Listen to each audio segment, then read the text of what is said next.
러시아가 국경에서 먼 우크라이나 서부까지 집중 공격해 사상자가 속출했습니다. 전방위 공습이 계속되는 와중에 미국은 러시아와 물밑 접촉하며 새 휴전안을 마련했는데요. 우크라이나로서는 받아들이기 어려운 내용들이 담긴 것으로 전해졌습니다. 베를린 송영석 특파원이 보도합니다. 무너진 아파트 상층부에서 이틀째 수색이 계속되고 있습니다. 잔해 속에서 발견된 사망자는 어린이 3명을 포함해 30명에 육박합니다. 드론 400여 대가 동원된 공습은 전선과 거리가 멀어 전쟁 공포가 그나마 덜했던 우크라이나 서부 도시들에 집중됐습니다.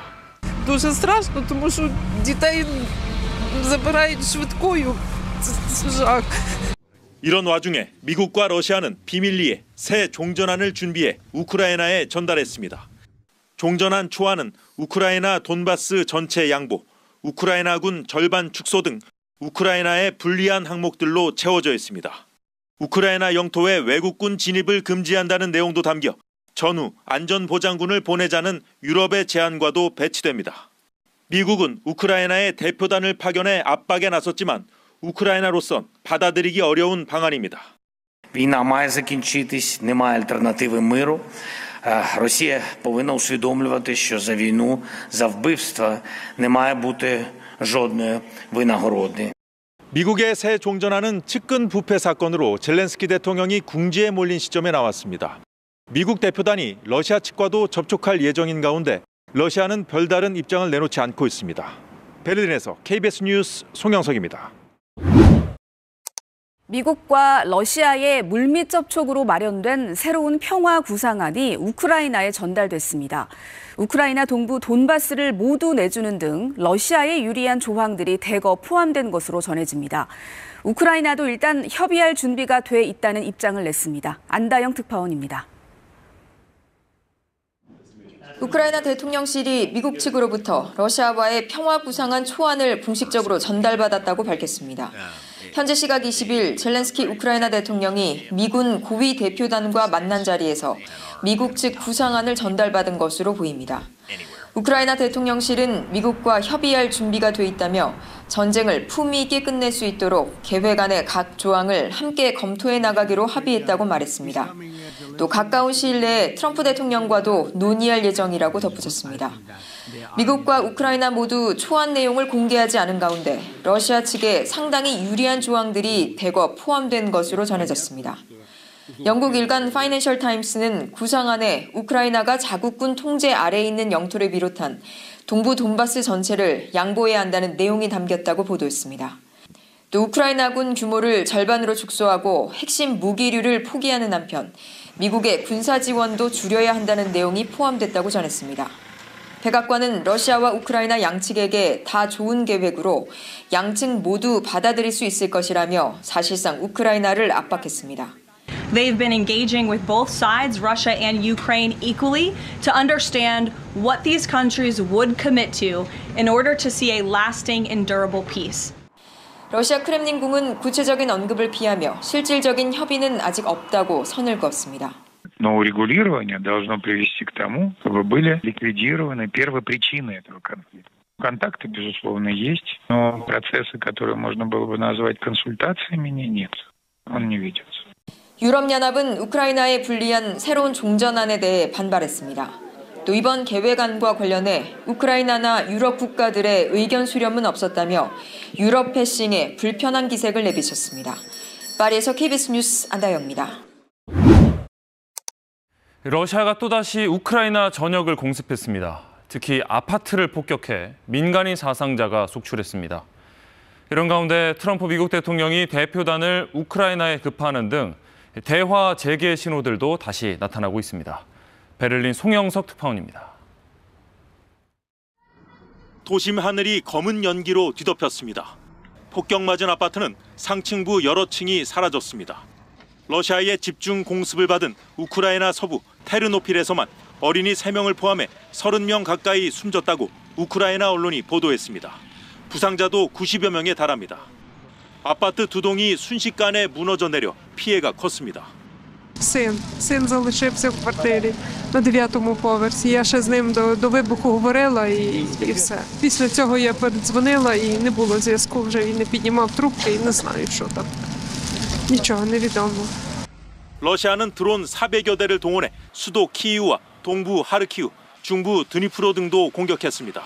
러시아의 전방위적 공습 속에 젤렌스키 대통령은 러시아 측과 실무회담을 벌였던 튀르키예를 찾아 협상 재개 방안을 논의했습니다. Сподіваємось, до кінця року ми відновити обміни. Туреччина нам в цьому дуже допомагає. 미국도 다시 분주해졌습니다. 월스트리트 저널은 트럼프 대통령이 고위 장성들로 구성된 대표단을 우크라이나에 급파했다고 보도했습니다. 미국 대표단은 젤렌스키 대통령과 러시아 정부 인사들을 차례로 접촉할 계획인 것으로 전해졌습니다. 미국과 러시아가 비밀리에 평화 구상안을 논의 중이라는 보도와 우크라이나 동부 돈바스 전체 양보안, 군 규모 절반 축소 등을 포함한 종전한 초안을 만들었다는 보도도 나왔습니다. 이와 관련해 미국과 러시아, 우크라이나 정부는 입장 표명을 자제하는 가운데 러시아와 우크라이나는 협상이 중단된 책임을 놓고 또다시 공방을 벌였습니다. 베를린에서 KBS 뉴스 송영석입니다. 겨울을 앞두고 우크라이나 에너지 시설을 집중 공격하고 있는 러시아가 우크라이나 항구에 정박한 튀르키예 가스 운반선을 타격했습니다. 인근 루마니아 주민들도 대피해야 했습니다. 우크라이나는 러시아 위협이 이웃 국가로도 번지고 있다고 비난했습니다. 베를린 송영석 특파원입니다. 선박에서 거대한 불기둥이 솟구칩니다. 현지 시각 17일 우크라이나 남부 오데사주 항구에 정박해 있던 튀르키예의 액화 석유가스 운반선 오린다호가 러시아 드론 공격을 받았습니다. 오린다호엔 승조원 16명이 타고 있었는데 항구를 겨냥한 공습에 미리 대피하고 있던 터라 인명피해는 없었습니다. 하지만 4,000톤의 액화가스를 실은 오린다호가 언제든 폭발할 수 있다는 경고가 나오면서 국경 너머 루마니아 주민들에까지 대피령이 내려졌습니다. S-a decis restricționarea accesului în zona Plaur. Ce am înțeles eu că trebuie o distanță minimă de vreo 5 km dacă ferească Dumnezeu. 우크라이나는 러시아의 테러 확대가 이웃 국가들까지 위협하고 있다고 맹비난했습니다. 그러면서 이번 공격은 러시아를 향한 집단적 압박이 시급하다는 걸 보여준다고 강조했습니다. 북대서양 조약기구 나토 회원국인 루마니아는 지난주 러시아 드론이 자국 영토에 추락했을 가능성을 제기했고 2달 전에도 러시아 드론의 영공 침범을 주장한 바 있습니다. 러시아는 오린다호 공습에 대한 입장을 내놓지 않고 있습니다. 대신 러시아가 이르면 2028년이나 2029년 나토 회원국을 공격할 수 있다는 보리스 피스토리우스 독일 국방장관의 주장을 적극 반박했습니다. Подобная милитаристская и провоенная риторика все чаще звучит из европейских столиц. Вынужденно мы должны принимать меры.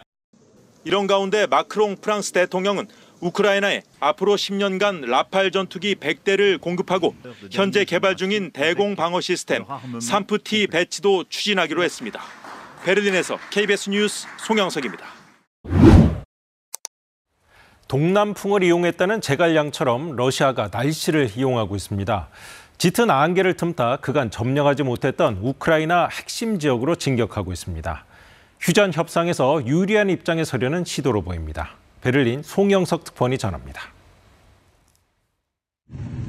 자욱한 안개를 뚫고 군인들이 줄지어 이동합니다.